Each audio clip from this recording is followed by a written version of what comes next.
Okay, before a tea break, I'll try to explain uh, what just happened.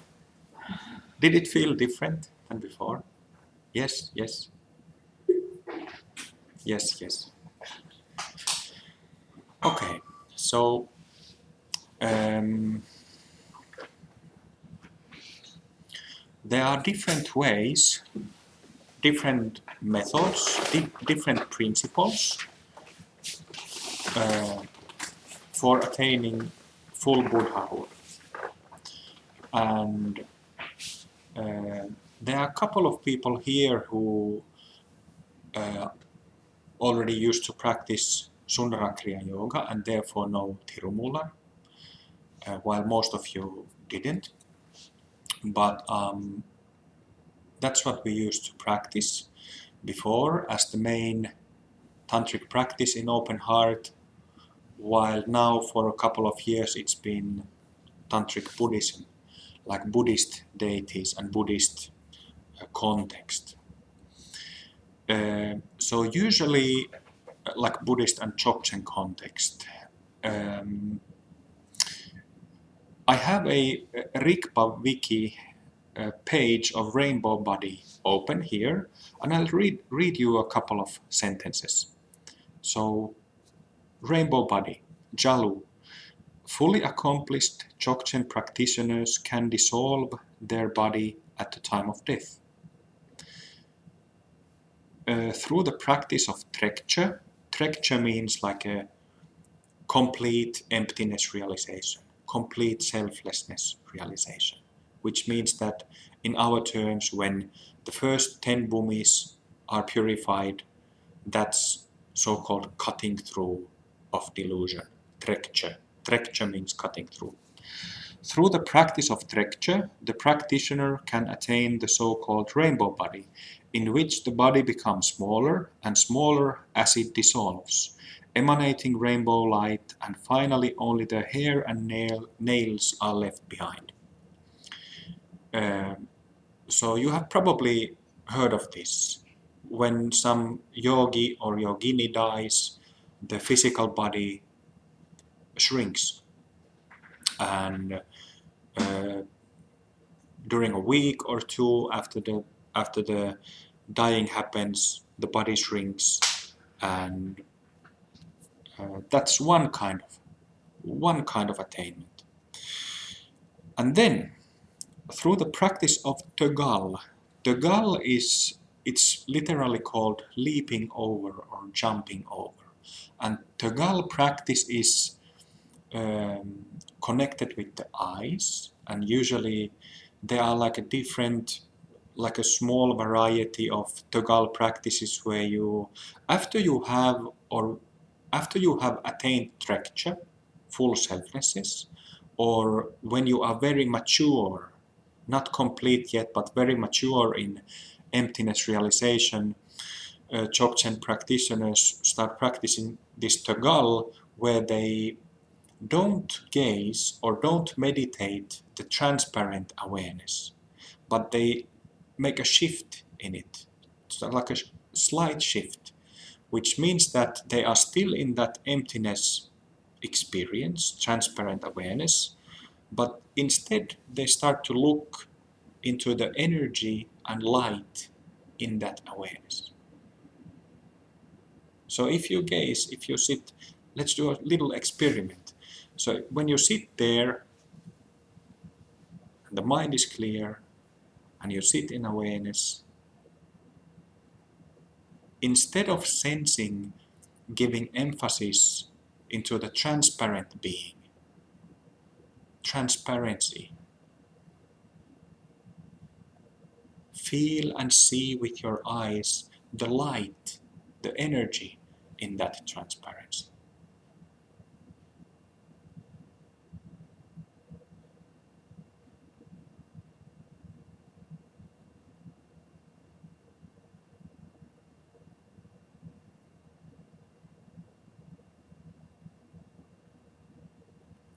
So this is the essence of Tegal, leaping over.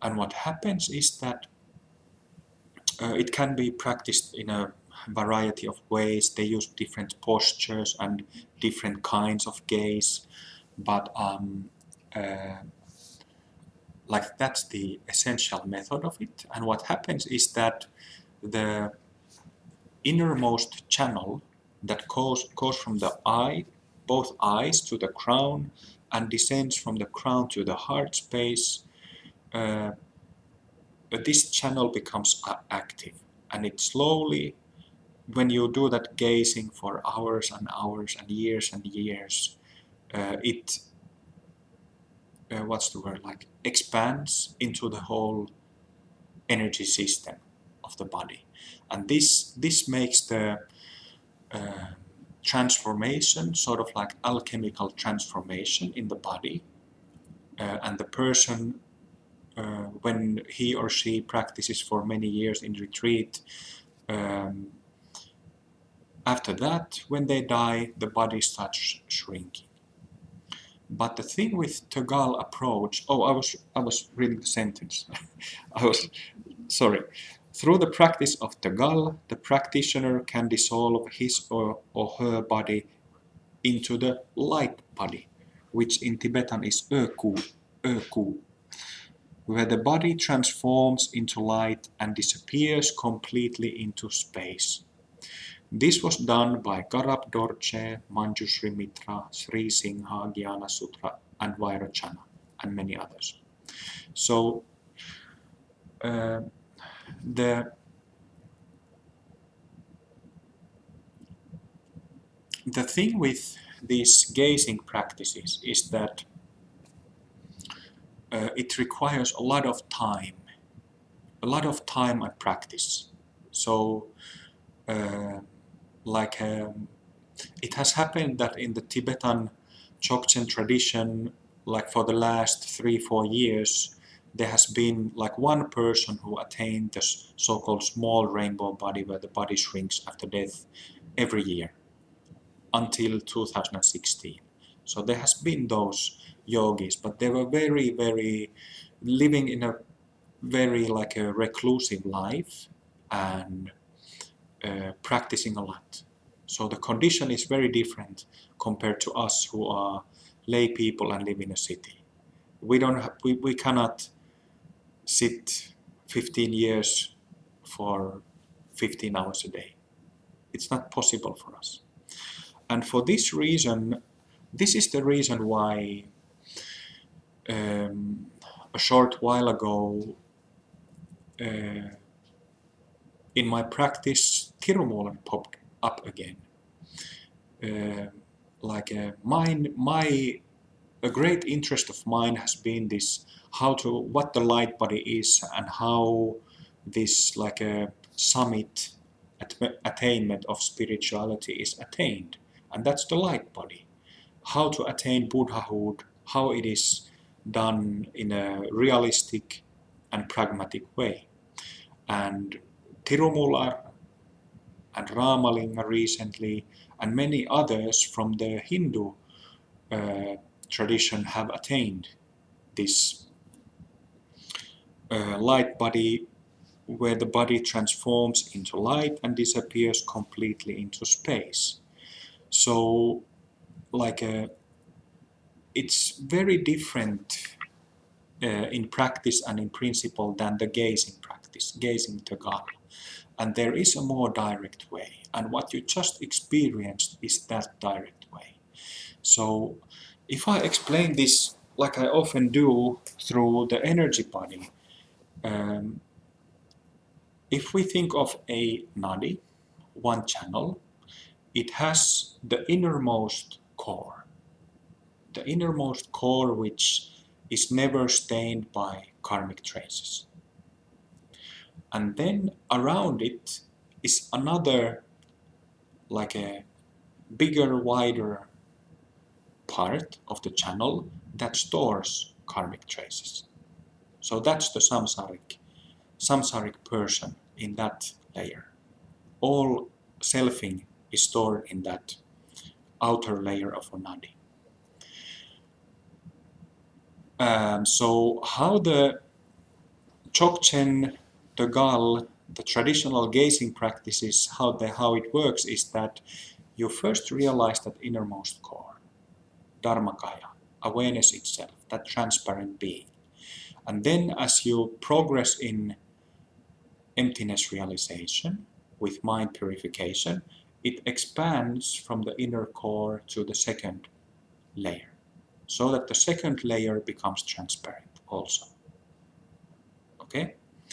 And then what Tegal practice, what the gazing does, is that similarly, like if you have a water bottle, like the one that you water plants with, when you have that in the closed setting where it pushes this vapor, uh,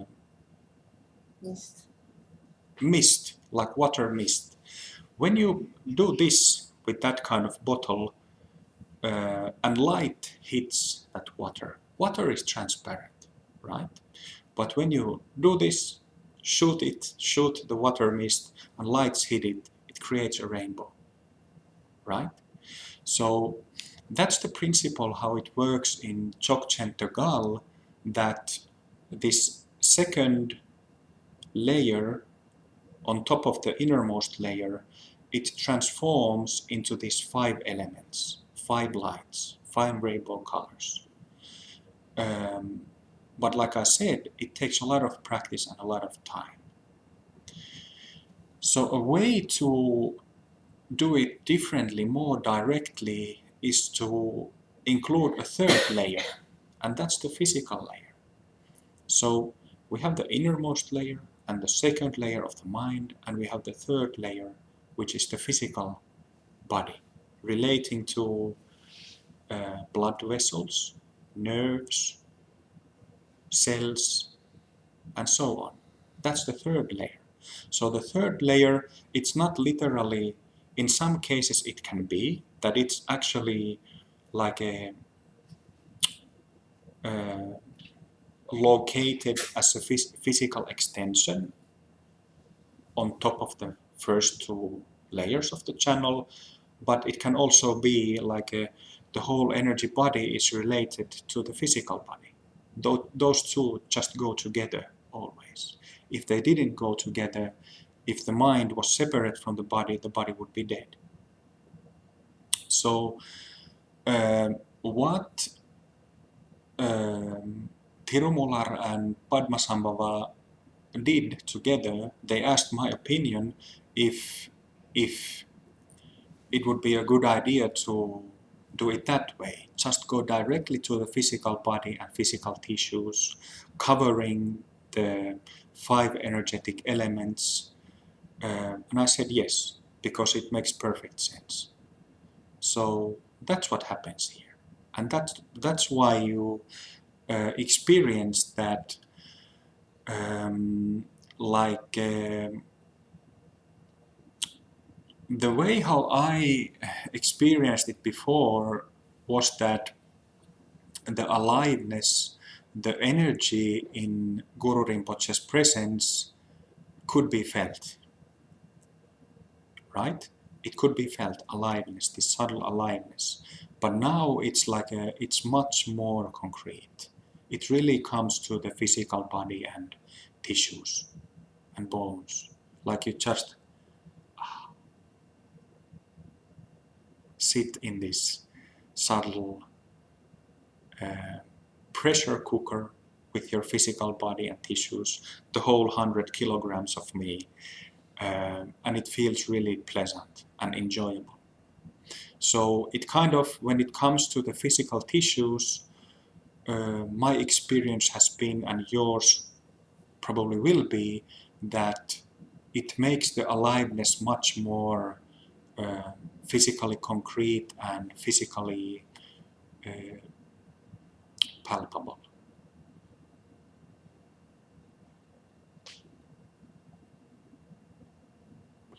So that's what just happened. And maybe I should add something a little bit like I prepared a talk of Pure Land Buddhism and devotion, surrender, But maybe I'll just mention what I remember from the Hindu yogis, that what is very like a core element of has been core element of several Hindu masters who have attained light body is devotion, love and devotion. Love and devotion, like towards however you call uh, awareness. Whether you call it some kind of a Buddha, whether you call it a God or like a divine grace, however you call it, it's the devotion, the love that has been the most, like the core element in that. And Ramalinga, who lived in the 9th century, from 1835 or 36 to, was it 1888, uh, like his practice was, just to give an example of this, his practice was solely to pray and show devotion to supreme grace light. He always prayed and chanted, supreme grace light, shower on me, transform this whole body being into perfect light for the sake of all beings. That was his prayer, and he did it. And he was he was maybe 59 when he died. So he was married, he was involved with people in the 19th century India, southern India, and pulled it off. So that's a good example. And also in Tirumula's, there is a book, like a big book called Tirumandiram, which means like a